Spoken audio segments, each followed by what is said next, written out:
Hello guys, welcome to other swags world. ఈరోజు అయితే రీసెంట్గా రిలీజ్ అయిన హనుమాన్ మూవీ రివ్యూ గురించి అయితే తెలుసుకుందాం. అంతకన్నా ముందు ఎవరైతే మన ఛానల్ సబ్స్క్రైబ్ చేసుకోలేదో సబ్స్క్రైబ్ చేసుకొని బెల్ ఐకాన్ ఆన్ చేసుకోండి. అప్పుడే మీకు నోటిఫికేషన్స్ అన్నీ వస్తాయి, అప్పుడే మీరు బాగా చూడగలరు.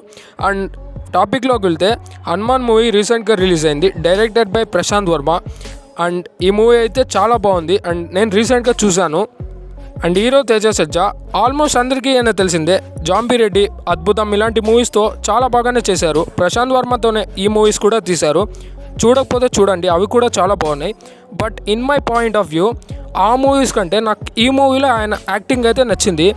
ఎందుకంటే ఈయన 100% డెడికేషన్తో చేశారు కాబట్టి ఈ మూవీలో నాకు ఈయన యాక్టింగ్ ఈ మూవీలో చాలా బాగా నచ్చింది. ఇంకా ఆ మూవీస్లో కూడా చాలా బాగానే చేశారు, కానీ ఇక్కడో కొన్ని కంప్లీట్నెస్ అయితే లేదు. ఈ మూవీస్లో నాకైతే చాలా బాగా నచ్చేసింది. చాలా దిగిపోయారు ఆ రోల్లోకి అయితే, హనుమంతు రోల్లోకి అయితే. ఈ మూవీలో ఆయన క్యారెక్టరైజేషన్ అయితే చాలా బాగుంది. ఆయన రోల్ అయితే దిగిపోయారు, కంప్లీట్నెస్ ఉంటుంది ఒక రోల్లో అయితే, ఆ రోల్లో. అండ్ హీరోయిన్గా అమృతాయర్ గారు అయితే దీంట్లో నటించారు. ఆమె కూడా ఒక సింపుల్ ఆప్టిమిస్టిక్ రోల్ అయితే ఉంటుంది, సింపుల్గా చాలా బాగుంటుంది. అండ్ కామెడియన్ విషయానికి వస్తే, వెన్నెల కిషోర్, గెటప్ సీను అండ్ సత్య గారు అయితే నటించారు. ఎస్పెషల్లీ నాకైతే చాలా నచ్చిందంటే సత్య గారి రోలే. కామెడీకి అయితే చాలా నవ్వుస్తుంది. అండ్ గెటప్ సీను గారు యాజ్ అ ఫ్రెండ్, హనుమంతుకి యాజ్ అ ఫ్రెండ్ అయితే వాళ్ళ రోల్ కూడా చాలా బాగుంటుంది. అండ్ సత్య గారి రోల్ కూడా చాలా బాగుంటుంది, చెప్పాను కదా, చాలా నవ్వు వస్తుంది. అండ్ ఈ మూవీ సినాప్సిస్ విషయానికి వస్తే, ఇది ఒక super hero and socio fantasy based movie. ఇలాంటి మూవీస్ చాలా రేర్, అందుకే చూసేయాలి. అండ్ ఈ మూవీ కాన్సెప్ట్ అయితే చాలా డిఫరెంట్గా ఉంది. స్పాయిలర్స్ కాబట్టి చెప్పకూడదు అనుకుంటున్నాను, కానీ కొన్ని విషయాలు అయితే చెప్తాను. చూడకపోతే మీరు ఇన్ కేస్ మీకు స్పాయిలర్ అనిపిస్తే స్కిప్ చేసేయండి వీడియో.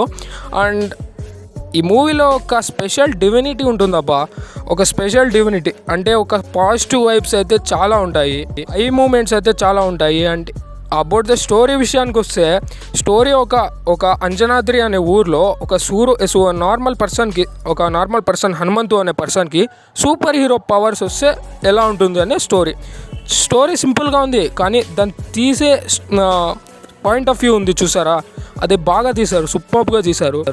కొన్ని మూమెంట్స్ అయితే గూస్ బంప్స్ వచ్చేస్తాయి, కొన్ని ఫుల్ పాజిటివ్ వైబ్స్ అయితే వచ్చేస్తాయి. ఆ టైంలో పాజిటివ్ వే ఆఫ్ థింకింగ్ అయితే, అసలు ఇలాంటి ఐడియా ప్రశాంత్ వర్మ గారికి ఎలా వచ్చిందో అని నేనైతే చాలా షాక్ అయ్యాను. ఈజ్ ఎ జెమ్ అని చెప్పొచ్చు ఒక మాటలో. స్క్రీన్ పైన కనిపిస్తుంది కదా, ఆ ఫైట్ అయితే నాకు చాలా ఇష్టం. ఫైట్స్ విషయానికి వస్తే అండ్ మూమెంట్స్ విషయానికి వస్తే, చాలా మూమెంట్స్ అయితే ఉన్నాయి, మనం చెప్పలేము. స్టార్టింగ్ నుంచి అంటే స్టోరీలో కొంచెం స్టార్టింగ్ ఫస్ట్ హాఫ్లో కొన్ని జోక్స్ కామెడీతో అంటే మనం స్టార్ట్ చేస్తారు, నార్మల్గానే ఉంటుంది. బట్ పోతా అంటే కొంచెం లోపలికి వెళ్తే, అంటే ఇంకా సెకండ్ హాఫ్ వచ్చేప్పటికి స్టోరీలోకి వెళ్ళిపోతారు. ఆ టైంలో కనిపిస్తాయి high scenes, high story and high moments అయితే, గూస్ బంప్స్ మూమెంట్స్ హెవీగా నేనే చెప్తున్నా. అదే పనిగా నేను 2 సార్లు వెళ్ళాను. అండ్ ఈ మూవీలో సముద్రకని గారు కూడా ఉన్నారు. నేను అసలు ఎక్స్పెక్టే చేయలేదు ఈయన ఉన్నారని. ఆ వేషధారణలో అయితే నేను ఎక్స్పెక్ట్ చేయలేదు. ఎవరో వేరే క్యాస్ట్ ఉంటారు కదా, అంటే వేరే క్యాస్ట్ అండ్ క్రూ అనుకున్నాను. బట్ అది సముద్రకని గారు. అండ్ ఈ సీన్లో కూడా చాలా బాగుంటుంది. అండ్ ఈ సీన్లో కూడా చాలా బాగుంటాయి, హై మూమెంట్స్ అయితే చాలా ఉంటాయి.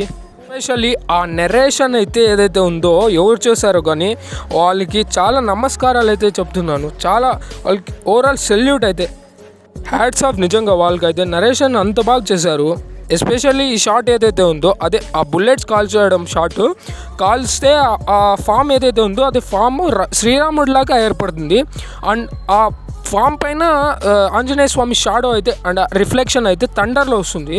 ఆ షాట్కి నేను ఫిదా. రియల్గా అలాంటి ఐడియా ఎలా వస్తుందో అని నాకైతే అర్థం కాలేదు. నిజంగా నేను షాక్ అయిపోయాను ఆ షాట్కి అయితే. అంత బాగుంది, నాకు చాలా బాగా నచ్చింది. అండ్ ఓవరాల్గా ఫైట్స్ కావచ్చు, ఎమోషన్ కావచ్చు, అంటే నా పర్సెప్షన్లో చాలా బాగా నచ్చింది. అండ్ ఒక క్రూషియల్ పాయింట్ ఏదైతే ఉందో, అది చాలా బాగుంది. ఒక మధ్యలో ఒక పాయింట్ వస్తుంది, అది ఒక సెంటిమెంట్, ఆ సెంటిమెంట్ కూడా చాలా బాగుంది. ఓవరాల్గా మంచి మూవీ. ప్రశాంత్ వర్మ గారిని ఒక అండర్ ఎస్టిమేట్ చేశారు అందరూ. లైక్ మన రీసెంట్గా ఒక ఇంటర్వ్యూ చూశాను. ఆ ఇంటర్వ్యూలో చెప్పుకోవాలి ఇది యాక్చువల్గా విషయము. ఆ ఇంటర్వ్యూలో ఏం చెప్పారంటే, ప్రశాంత్ వర్మ గారు అవతార్ కంటే మంచి మూవీ హనుమాన్ తర్వాత తీయబోతున్నాను అంటే, ఆయన నవ్వారు వేరే వాళ్ళు ఇంటర్వ్యూయరు. అండ్ ఆ పోర్షన్ ఏదైతే ఉందో దాన్ని ట్రోల్ కూడా చేశారు, లైక్ ప్రశాంత్ వర్మ తీస్తారంట అని. ఇప్పుడు తెలిసి వచ్చింది just 50 crores high level VFX చూస్తే నేను మైండ్ బ్లోయింగ్ విఎఫ్ఎక్స్ అదైతే 50 crores మళ్ళీ 50 crores ఆ లెవెల్ విఎఫ్ఎక్స్ చేశారు. ఇంకా ఈయనకు 100 crores ఆర్ 500 crores ఇచ్చి విఎఫ్ఎక్స్ చేయమంటే ఎలా చేస్తారో చూడాలి. అండ్ ఓవరాల్గా నైస్ మూవీ. అండ్ ఫైనలీ ఈ మూవీకి నేను ఇచ్చే రేటింగ్ 4/5. అండ్ అన్ని మూవీస్కి నేనైతే నెగిటివ్స్ ఇస్తాను, బట్ ఈ మూవీకి నేను నెగిటివ్స్ ఇవ్వదలుచుకోలేదు. అండ్ ఈ మూవీకి పార్ట్ 2 కూడా ఉంది, అదే జై హనుమాన్ 2025లో అయితే రాబోతుంది. నేనైతే చాలా వెయిట్ చేస్తున్నాను. అండ్ మీరు వెయిట్ చేస్తున్నారో ఏదో కామెంట్ చేయండి. అండ్ ఛానల్ని సబ్స్క్రైబ్ చేసుకొని లైక్ చేయండి. Thank you.